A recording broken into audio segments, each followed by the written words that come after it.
I was lamenting that there haven't been any really interesting stories having to do with Satanism recently, and then I discovered that a satanic organization I hadn't heard of before called the Satanic Grotto. And I know what the word grotto means, but I think the only other time I've heard the word grotto used was in reference to the Playboy Mansion. Wasn't there a notorious grotto there? Uh, anyway, that this group had attempted to hold a black mass at the Kansas Statehouse. Okay, now we're talking. And as far as I can tell, similar to the late Anton Szandor LaVey's Church of Satan and the newer Satanic Temple, the Satanic Grotto is largely a non theistic organization.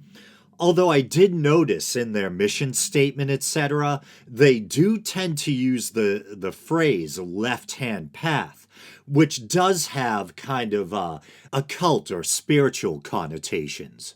And I'll read a bit from a CNN article that's dated March 29th. Satanist leaders attempt to hold black mass in Kansas Statehouse sparks chaos and 4 arrests. Topeka, Kansas, AP. The leader of a small group of self-described Satanists and 3 other people were arrested Friday following a scuffle, there's a good word, inside the Kansas Statehouse, arising from an effort by the group's leader to start a black mass in the rotunda. About 30 members of the Kansas City area Satanic Grotto, led by its president Michael Stewart, gotta admit I was expecting a more sinister name, rallied outside the State House for the separation of church and state. The group also protested what members called the state's favoritism towards Christians in allowing events inside. Governor Laura Kelly temporarily banned protests inside just for Friday, weeks after Stewart's group scheduled its indoor ceremony. The Satanic Grotto's rally outside drew hundreds of Christian counter-protesters. Because of the grotto's satanic imagery, and its indoor ceremony included denouncing Jesus Christ, who Christians believe is the Son of God. Well, thank you for enlightening us. Is that what Christians believe? I've never heard that before. Note the sarcasm. About 100 Christians stood against yellow police tape marking the Satanic Grotto's area. The 2 groups yelled at each other, while Christians also sang and called on Grotto members to accept Jesus. Kelly issued her order earlier this month after Roman Catholic groups pushed her to ban any Satanic Grotto event. The state's Catholic bishops called what the group planned, in quotes, a despicable act of anti-Catholic bigotry, mocking the Catholic Mass. Both chambers of the legislature also approved resolutions condemning it. And here's a quote, the Bible says Satan comes to steal, kill, and destroy. That's metal. So when we dedicate a state to Satan, we're dedicating it to death, said Jeremiah Hicks, a pastor at the Cure Church. What? A pastor at the Cure Church in Kansas City, Kansas. The Cure, one of my favorite groups. Disintegration, fantastic album. Amy Dorsey, a friend of Stewart's, said she rallied with the Satanic Grotto to support free speech rights and religious freedoms guaranteed by the U.S. Constitution's First Amendment, in part because Christian groups are allowed to meet regularly inside the State House for prayer or worship meetings. And so I think if you allow one religious group to meet inside or pray or conduct a ritual, then you should have to allow other religious groups to do the same. The one thing I find a little tricky, and I'm not an expert on the First Amendment or the Establishment Clause, you have this aspect where the Satanic Grotto wanted to denounce Christ as part of their black mass inside the State House. And so I don't know if that's protected speech or not. I believe all religious speech, even religious speech denouncing another religious group, is technically protected under the First Amendment, but I don't know if that guarantees you the right to express or exercise such speech as a part of a religious ritual within the State House. It kind of seems like whether or not a religious group can even meet inside the State House is up to the governor's discretion. But I imagine, legally speaking, if you allow, like I was saying, if you allow one group to do that, then you would have to allow, at least I would think so, other groups to do the same. And then on the blog site, Joe My God, I found a story about a QAnon guy named Doug Billings, who's running for Kansas governor, who reacted to this story on his, I don't know, he has some kind of podcast or online show. I will also comply with President Trump's policies on illegal immigrants and work with Tom Homan, our national security director and border czar, to help round up all illegal immigrants in our state.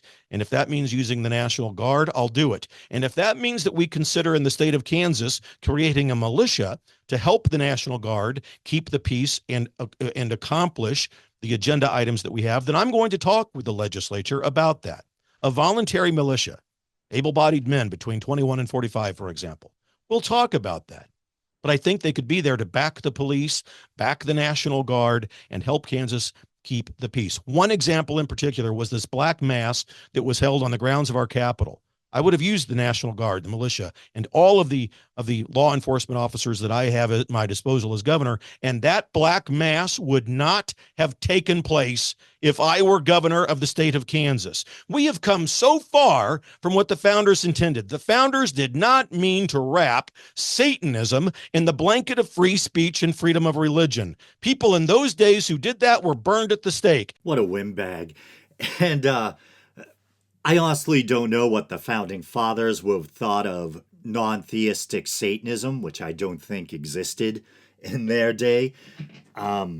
Makes me think of the Hellfire Club, though, and Benjamin Franklin, which in a way you could say has some parallels with, or things in common with the non-theistic Satanism. The focus on free thought and kind of social rebellion, etc., and debauchery. I need to do an episode on the Hellfire Club someday. I've wanted to do that. And when it comes to religion, I think a good number of the founding fathers actually had a more kind of rational and enlightened view than these kind of fundamentalist modern Christians. Of course, Jefferson, I did an episode long time ago, probably like a decade ago, on the Jefferson Bible. I've been thinking of revisiting it. Thomas Jefferson didn't believe in miracles or the supernatural, etc. He literally took a razor to the Bible, at least the New Testament, and cut out all the miraculous bits. And you were pretty much just left with the teachings and wise sayings of Jesus. So I don't think the founding fathers necessarily would have had a conniption over non-theistic Satanism. And the Establishment Clause doesn't specify what kinds of religions are acceptable and which aren't. It states, Congress shall make no law respecting an establishment of religion or prohibiting the free exercise thereof. So it's basically saying it's not the government's place to play favorites with religion or establish a state religion or prevent people from practicing their religion. And as someone who's done documentary episodes on, the Salem witch trials and the occult, etc., the part where he said back in those days they burned people at the stake, that jumped right out at me, because at least in the Americas, in North America, in the colonies, actually no one was burnt as a witch. That's a common misconception. During the Salem witch trials, all the people who were executed for witchcraft, with the exception of Giles Corey, who died by being pressed to death, were hanged. None of them were burned.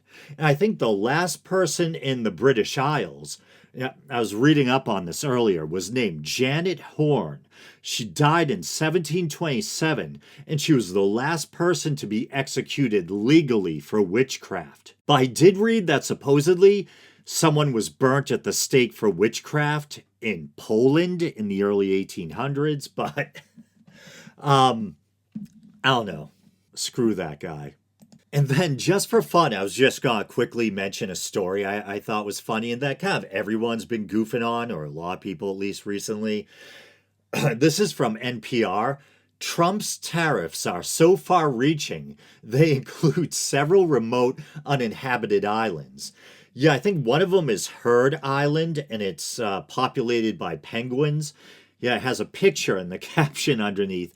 Penguins stand on the shores of Corinthian Bay in the Australian territory of Heard Island, one of the targets of the Trump administration's sweeping set of tariffs. And then another uninhabited place or territory was the McDonald Islands. And for McDonald Islands and Jan Mayen or Mayen, for some reason I got a juvenile kick out of that because I was like, the McDonald Islands, is that where those creepy McDonald's characters live? Mayor McCheese trying to explain tariffs to everyone. Anyway, I guess with that, I'll call this episode a wrap. As always, thank you everyone for listening. You guys know the drill. You can like the Facebook page. You can follow the show on Twitter or X. If you'd like to support the show monetarily, you can go to patreon.com/theweekendoubt and help support what I do here for as little as 99 cents a month. And even though not that long ago, I went about 2 weeks without posting any bonus material because I was so focused on the belated St. Patrick's Day episode. But I'm back to posting bonus content. I think it was last week I posted a bonus episode, had to do with Alex Jones and aspartame. Trump is a E. coli feces addict. And so I am trying to get bonus content out for you Patreon supporters regularly. So if you are thinking about becoming a Patreon supporter, that's a perk, I guess, if you like my stuff. Okay. Until next time, brothers and sisters,